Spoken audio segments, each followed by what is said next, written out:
Wolves, and now it's the odd man rush the other direction. Joe Dean has Feldman joining him. Feldman back for Joe Dean! And somehow reaching behind him to make that save is McMichael. Hello everyone, my name is Brittany Hart and welcome back for another edition of Britt's Commits, presented by Elite Prospects, the ultimate online resource for hockey stats, transfers, and player profiles since 1999. And today we are here with New Hampshire Avalanche goaltender George McMichael, who will be off to Bowdoin this upcoming fall. Georgie, how you doing? Hi Britt, how's it going? It's going great. So let's just jump right on into things. So you're one of the many New York natives who've come through the Avalanche organization. I mean, it's no secret that Sorella brings in a good handful of New York players every year.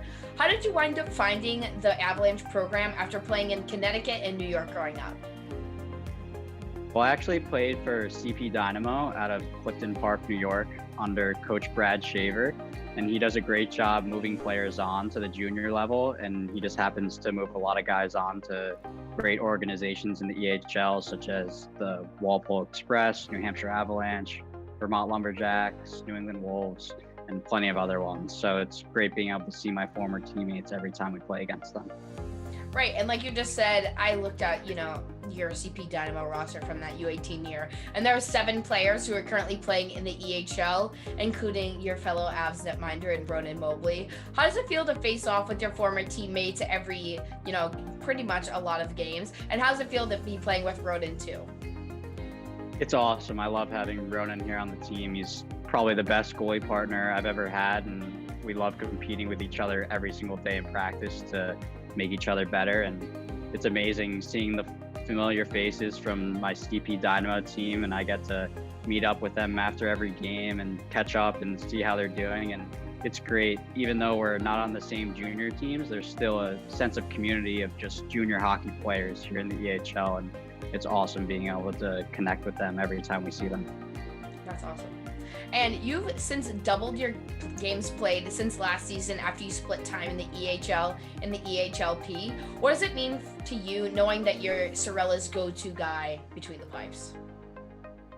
It's great. I mean, my relationship with Coach Sorella, Coach Mario, and Coach Vinny has gotten really strong, and we've really gotten to know each other over the last 2 years. And just last year, I was the 3rd string goalie on the EHL team and eventually played the remainder of the season in playoffs with EHLP.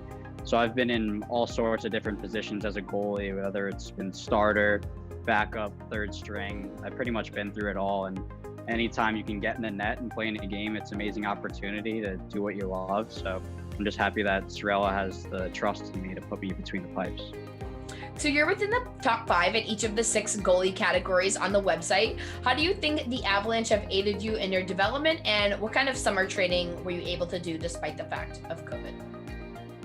Well, ever since joining the Avalanche 2 years ago, I think I've developed tremendously as both a person and an athlete, and that's a tribute to our great physical trainer, Coach Justin Soriel at Roots Athletic Development.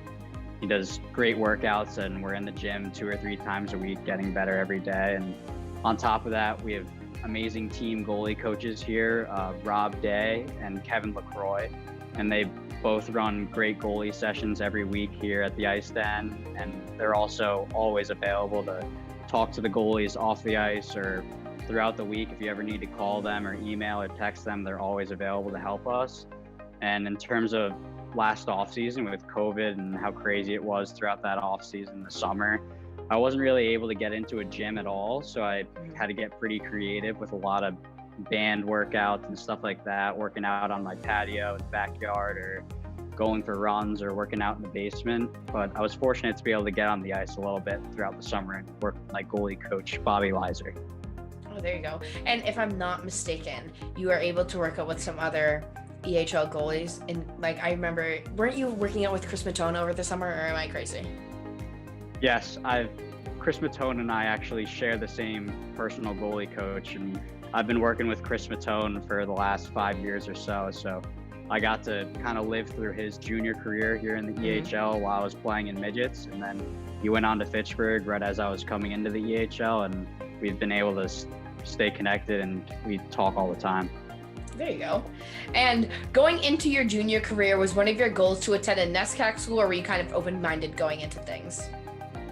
I was pretty open-minded coming into my junior career. It's always been the main goal for me to go to a good school for hockey, but my list of schools had a great variety of SUNYAC, NESCAC, NEHC, and UCHC schools. So primarily it was just finding the right fit and the right academic school where I could be challenged. And out of all the schools in the NESCAC conference, what were some qualities that stood out to you about Bowdoin? Well, for my first conversation I had with Coach Stanley Moore at Bowdoin, I was really impressed with the hockey program and the school. And most importantly, I was impressed with how familiar he was with all of the seniors who had just graduated. And he was actually completely aware of where each individual senior was in their career path, or what they were doing with their lives, and where they were and how their personality was. So right away, I could tell that it was a coaching staff that I would want to play for. And on top of that, I've done plenty of research on the different Division III schools that I was interested in playing at, and I was amazed with the sense of community at Bowdoin, and it seemed like a place where I would love to be for the next 4 years. And as we close out the season, you guys are basically on path to clinch first in the North Division. What has it been like adapting to the COVID restrictions and only playing New Hampshire teams compared to last year where you guys were able to play basically all the teams in New England? I'm fortunate to be playing here on the Avalanche, where we take COVID restrictions so seriously, and everywhere you look in the ice den, everyone's wearing a mask, and beyond that, outside the rink, my teammates and everyone is doing the right things to stay safe and be cautious. And playing the same teams pretty much every game, or playing strictly New Hampshire teams, it's just a complete battle every single game. And honestly, I think it's great for the EHL to have such a tight and competitive conference in New Hampshire, where any team can win each game. That's true. I mean, honestly, things have been so bizarre this year. So at least you guys are able to play, those same X amount of teams. And we have enough teams in New Hampshire where you guys are able to, compete every day, like you said. And then, okay. Exactly. Yeah.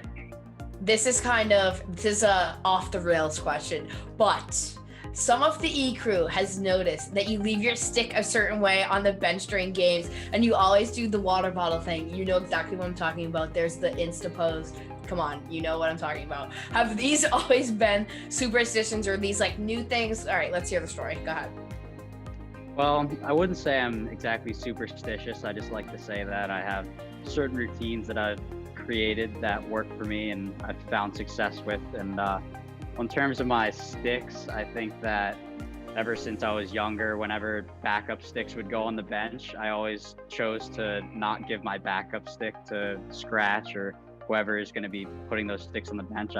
For some reason, I just prefer to carry both of my sticks out to the bench and put my backup stick on the bench a certain way each game. And that's just something I've been doing for a few years. And for the water bottle, squirting my water bottle and watching one of the droplets go all the way down to the ice is just something that I do, whether it's between whistles or between periods or the start of a period, kind of just to focus my eyes. And it's something that I learned from a few NHL goalies. I think Braden Holtby was actually the first one to do it maybe, but everywhere you look now, I think you see goalies of all ages doing certain things with their water bottles, or beyond that, there are plenty of goalies who have certain superstitions that they like to stick to. So just one of those things that you like to do, and when you find success with it, you just stick to it. All right, well, thank you for coming on this week, and good luck the rest of the season. Thank you so much for having me. Have a good night.